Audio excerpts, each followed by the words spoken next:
Ranjan sir, मैं आपसे शुरू करूं फिर राजाराम सर के पास आता हूं। हरियाणा का चुनाव, अरविंद केजरीवाल साहब की जमानत, महाराष्ट्र में होने वाला इलेक्शन, सीजेआई डीवाई चंद्रचूड़ के घर मोदी जी की गणेश पूजा, किसको कहां से जोड़ा जाए? अरविंद केजरीवाल साहब की जमानत को कहां कहां से जोड़ा जाए, मैं ये समझ लूं पहले आपसे।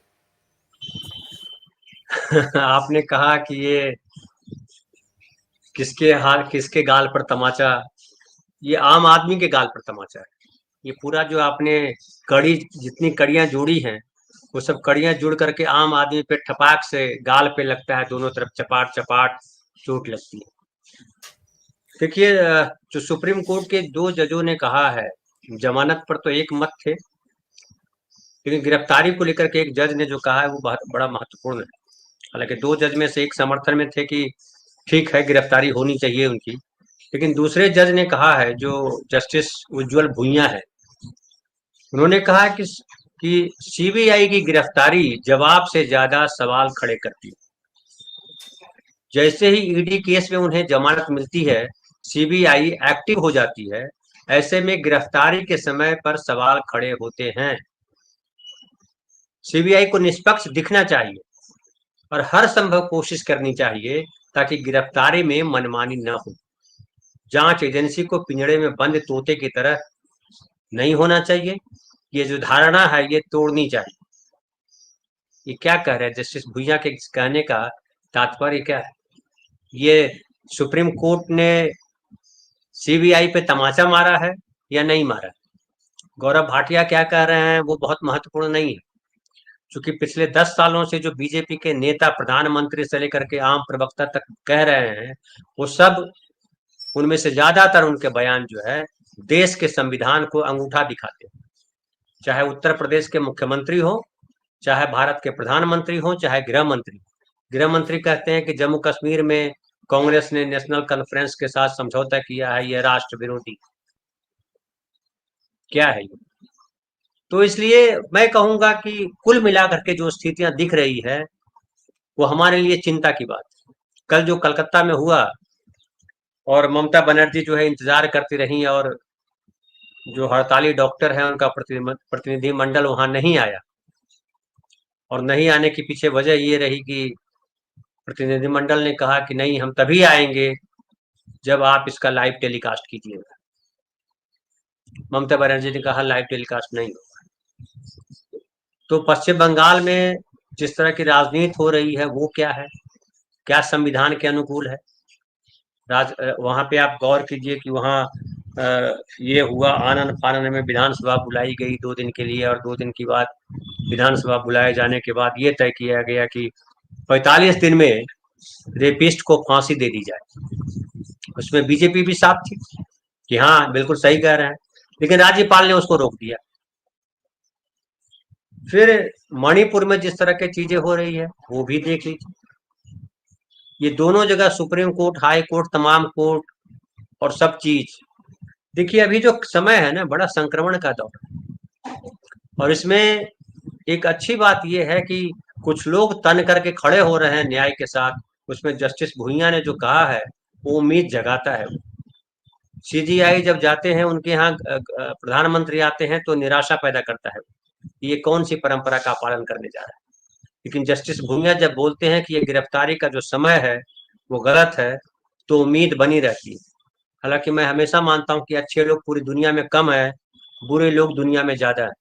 बुरे लोग में भी 2 तरह के लोग, एक है जो ग्रे हैं, समय के अनुसार बदल लेते हैं, केचुल बदलते रहते हैं या रंग बदलते रहते हैं।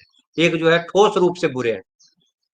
तो ये जो फैसला आया है वो राजनैतिक है, इससे भी इनकार नहीं किया जा सकता, लेकिन इस फैसले का इसलिए स्वागत किया जाना चाहिए कि जो सुप्रीम कोर्ट कहती है कि जमानत जो है अधिकार है और जेल में रखना जो है अपवाद है, तो मैं उसका समर्थन करता हूं। केजरीवाल जी के जमानत का स्वागत करता हूं जी।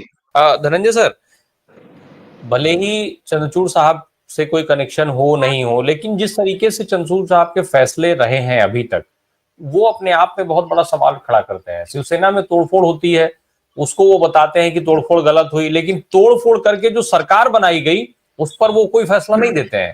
भाई वो सरकार एज इट इज चलती रहेगी।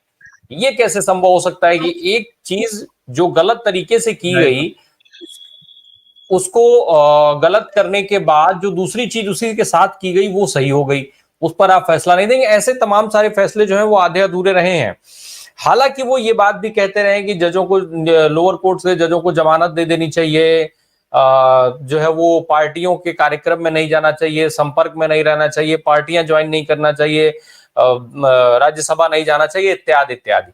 लेकिन क्या महाराष्ट्र इलेक्शन के ठीक पहले मोदी जी जब मराठे वेश में पहुंचते हैं चंद्रचूड़ साहब के यहाँ, तो उसका कोई महाराष्ट्र कनेक्शन भी है? महाराष्ट्र चुनाव पर उसका कुछ असर डालने की कोशिश हो रही है, या फिर अपने पिछले कुछ पूर्व के जजों की तरह ही राज्यसभा की लाइन में चंद्रचूड़ साहब भी खड़े होते हुए दिख रहे हैं? अब देखिए, एक मैं बड़ा विद्रूप उदाहरण देता हूँ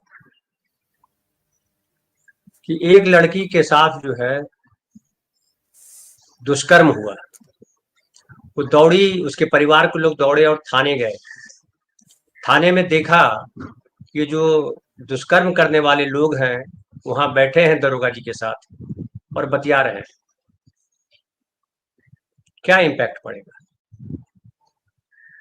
क्या सोचा जाएगा? दरोगा जी बड़े अच्छे आदमी, दरोगा जी किसी को छोड़ते नहीं है, रिश्वत लेते नहीं है, तमाम चीजें, कोई इम्पैक्ट जाता है। देखिए क्या है, हम बेसिकली, अब अगर राम का उदाहरण मैं दूं, तो रामचंद्र जो है जानते थे कि सीता जो है वो पवित्र है, लेकिन क्या हुआ? आपकी आंखें क्या कह रही है, आपका दिमाग क्या कह रहा है, वो दोनों के बीच सामंजस्य होना बड़ा जरूरी है। और इसीलिए एथिक की बात की जाती है, इसीलिए संहिता की, आचार संहिता की बात की जाती है। आचार, विचार और समाचार, आप ऐसी कोई जगह न छोड़े जहां पे संदेह करने का अवसर मिले। ये जो संविधान हमारा बनाया गया है, वो किसी को रात में सपना आया, सुबह लिख दिया कि ये देखिए किताब हमने लिख दी है, नहीं है। संविधान जो है 2.5 साल से ज्यादा समय तक लोग बैठे, संविधान लिखा गया, दुनिया के संविधानों को जमा किया गया, उसकी अच्छी बातों को लिया गया, उस पर लंबे समय तक विमर्श हुआ, पूरे देश भर के लोग विमर्श में शामिल थे और संविधान बना, और उसमें कुछ मानदंड तय किए गए। आप जब संविधान को मूर्त रूप में देखते हैं तो उसमें एक राष्ट्रपति एक किरदार उभरते हैं संविधान के मूर्त रूप में। संविधान तो किताब है, लेकिन किताब अगर मनुष्य में साकार हो तो वो राष्ट्रपति में दिखाई पड़ता है अक्स। फिर वो न्यायाधीश जो सुप्रीम कोर्ट के जज हैं, चीफ जस्टिस ऑफ इंडिया, उनमें दिखाई पड़ता है। और तीसरा पार्ट है सदन, लोकसभा, राज्यसभा। लोकसभा और राज्यसभा अगर कुछ गड़बड़ कर दे, बहुमत के आधार पर सरकार कुछ गलत फैसले ले ले, तो राष्ट्रपति उसको रोक सकती है कि नहीं, ये फैसला मंजूर नहीं है, मैं नहीं करूंगा इस पे साइन, नहीं करूंगी साइन, वो कह सकती है। सुप्रीम कोर्ट ये कह सकती है कि ये जो आपने फैसला लिया है वो गलत फैसला है, इसको रोका जाए। जैसे इलेक्टोरल बॉन्ड का मामला समझिए, इलेक्टोरल बॉन्ड वाले मामले पे जो निर्णय लिया सरकार ने, सुप्रीम कोर्ट ने उसको खारिज किया, तो संविधान में पास करा लिया, इलेक्टोरल बॉन्ड जो है सही है, राष्ट्रपति ने साइन भी कर दिया, लेकिन सुप्रीम कोर्ट ने रोक दिया। तो बहुत महत्वपूर्ण है ये तीन जो है, ये है जो जो खूंटे हैं। तो इनके साथ बहुत जरूरी होता है कि जी याद कीजिए, द्रौपदी मुर्मू जो है वो मोदी जी जब गए वहां, सत्ता पक्ष मतलब सदन के नेता होने के नाते या अपनी बहुमत वाली पार्टी के नेता होने के नाते जब गए, बुलाया राष्ट्रपति ने, तो उनको दही और शक्कर खिलाया राष्ट्रपति ने, और इसकी बड़ी आलोचना हुई। क्यों आलोचना हुई? समझिए, हितेश गुप्ता जी मेरे वकील हों और वो आप पे मैंने केस किया और आपके साथ हंसते बतियाते नजर आए, तो मुझे क्या लगेगा? मैं, हितेश गुप्ता जी कह सकते हैं कि नहीं भाई देखिए मैं तो वकील हूं, मैं उनका भी एक फलाना केस लड़ रहा था, इनका भी, इनके आपका अलग केस लड़ रहा हूं, लेकिन उसमें इंटरेस्ट काउंट होता है। इंटरेस्ट अगर मान लिया कि आप एकदम इतना मजबूत आदमी हो, इतना न्याय सम्मत हो या न्याय पर अडिग हो, लेकिन मैं नहीं हूं ना, मुझे संदेह हो सकता है ना। तो आपका जो न्याय है, आपका जो कर्तव्य है, मेरे उस संदेह को समाप्त करने वाला होना चाहिए। आपको यह कहना पड़ेगा, समझ गए? अगर समझिए कि सुप्रीम कोर्ट के चीफ जस्टिस ऑफ इंडिया नहीं होते, इस्तीफा दे चुके होते या रिटायर हो चुके होते और उनके घर पे 2-4 साल बाद या किसी समय प्रधानमंत्री आते तो बड़ी कोई खराब नहीं होता। होते, संबंध सबसे होने चाहिए। एक मंच भी, एक डायस शेयर करते हैं साथ में, दोनों एक जगह बोल रहे होते हैं। अभी हाल में ही जिला कोर्ट का सम्मेलन कुछ हो रहा था, उसमें गए थे, प्रधानमंत्री ने शुरुआत की थी, वहां पे सब बैठे थे। वो गलत नहीं है, लेकिन जब आप निजी लाइफ में जब आप हंसते बतियाते पाए जाते हो तो चिंता होती है। मैं एकदम, हम दोनों की निष्ठा पे कहीं कोई संदेह नहीं जता रहे हैं। सुप्रीम कोर्ट के जो चीफ जस्टिस है उनकी निष्ठा पे भी संदेह नहीं जता रहे हैं, लेकिन मैं तो उतना योग्य नहीं हूं ना। मैं, हो सकता है मेरी निष्ठा भटकती हो और मुझे लगे कि यार यार ये गड़बड़ है। तो ये नागरिकों का देश है, ये चीफ जस्टिस ऑफ इंडिया का देश नहीं है, न प्रधानमंत्री का देश है। संविधान कहता है कि ये नागरिकों का देश है, तो हम नागरिकों के मन में कोई संदेह न उपजे, ये chief justice of India, Bharat के प्रधानमंत्री और राष्ट्रपति की भूमिका है कि वो तीनों जो है हमें इस विश्वास में रखे कि खबरदार, चिंता मत करो, हमको धोखा होने नहीं देंगे। लेकिन हम देख रहे हैं कि लगातार धोखे हो रहे हैं, लगातार धोखे हो रहे हैं। प्रधानमंत्री जिस तरह की भाषा बोलते हैं, जिस तरह की भाषा राष्ट्रपति बोलती हैं, जिस तरह की भाषा सुप्रीम कोर्ट और बाकी कोर्ट के जज बोलते हैं। जब कलकत्ता हाई कोर्ट के जज अचानक इस्तीफा देते हैं, बीजेपी ज्वाइन करते हैं और सांसद बन जाते हैं, तो चिंता पैदा हो जाती है। अभी जैसे देखिए, मैं भी देख रहा हूं, मैंने एक जगह लिखा अभी ट्विटर पे, तो उसने मुझे लिखा कि धनंजय कुमार जी, आप अपनी जाति के लोगों को समझाइए कि अपराध न करें। पटेल साहब लिख रहे थे। मैंने पटेल साहब को कहा कि पटेल साहब, मैं आप ही की जाति का हूं, लेकिन मैं जाति की बात नहीं कर रहा हूं, मैं न्याय की बात कर रहा हूं। मैं न्याय की पैरवी कर रहा हूं, डकैत की पैरवी नहीं कर रहा हूं। डकैत की जी। पैरवी के बजाय मैं न्याय की पैरवी कर रहा हूं, और आपसे ये कह रहा हूं कि अगर सरकार और पुलिस न्याय करने लगेगी, न्यायपालिका खत्म हो जाएगी, तो आप भी कल मारे जाओगे। मैं न्याय की वकालत कर रहा हूं, न्याय की पैरवी कर रहा हूं, ये समझना बहुत जरूरी है। दुर्भाग्य है कि हमारे देश के 99% लोग ये फर्क नहीं कर पाते, 99% लोग।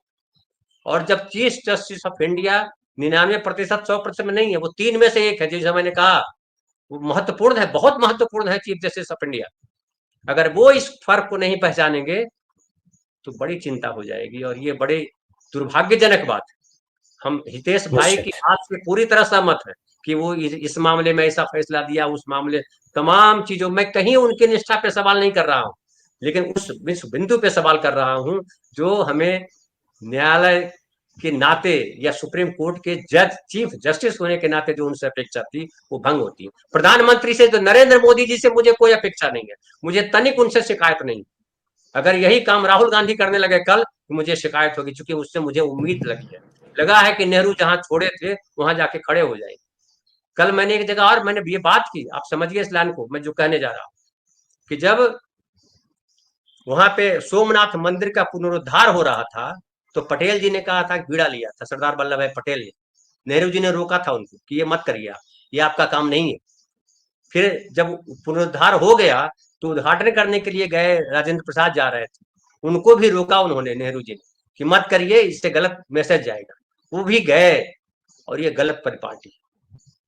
आप जो है मंदिर का उद्घाटन करना, प्रधानमंत्री, हिंदुओं के प्रधानमंत्री मोदी जी नहीं है, मोदी जी भारत के प्रधानमंत्री है। भारत धर्मनिरपेक्ष राष्ट्र है।